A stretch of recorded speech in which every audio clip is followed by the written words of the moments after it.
आजचे दैनंदिन मानना. परमेश्वराची स्तुती असो. नवा दिवस नवी आशामध्ये तुम्हा सर्वांचं स्वागत आहे. घेऊन वाचूया नीतिसूत्रे 11:28. जो आपल्या धनावर भरोसा ठेवतो तो पडेल, पण नीतिमान नव्या पालवीप्रमाणे टवटवीत होईल.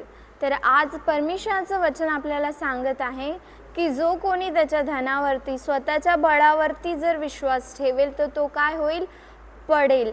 जसं की आपण बायबलमध्ये पवित्र शास्त्रामध्ये पाहू शकतो की नबुकदनेस्सर राजा त्याच्या धनसंपत्तीवर स्वतःवरती त्याने घमंड केला, परमेश्वराला स्तुती महिमा दिली नाही.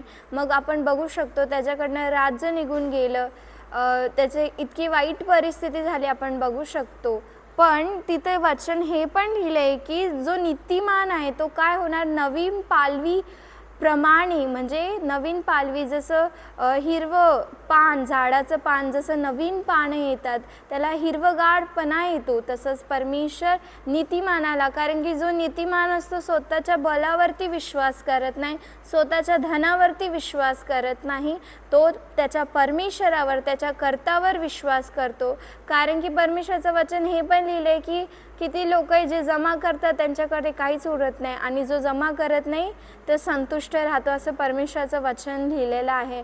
जो नीतिमान असतो तो परमेश्वरावर विश्वास करतो आणि परमेश्वर त्याला चालवतो, म्हणून तो हिरव्या पालवी समान तो काय होतो, वाढत जातो.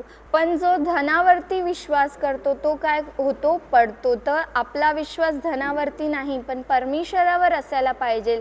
जसं पालवी फुलते तसंच आपलं जीवन पण परमेश्वर फुलवेल. तर चला हे वचन आपण स्वीकारूया आणि प्रार्थना करूया. स्वर्गीय पिता परमेश्वर, तुझ्या या वचनासाठी आम्ही धन्यवाद करतो. राजा, जो धनावरती विश्वास करतो तो नक्कीच पडणार आहे परमेश्वर, पण जो नीतिमान आहे, जो तुझ्यावर विश्वास करतो, तो तुझ्या मार्गाने चालतो, तो नवीन पालवीसारखं टवटवीत फुलेल असं तुझं वचन म्हणतो. या वचनाने प्रत्येकाला तू आशीष कर राजा. येशूच्या नावाने प्रार्थना ऐक माझ्या स्वर्गीय पिता. आमेन.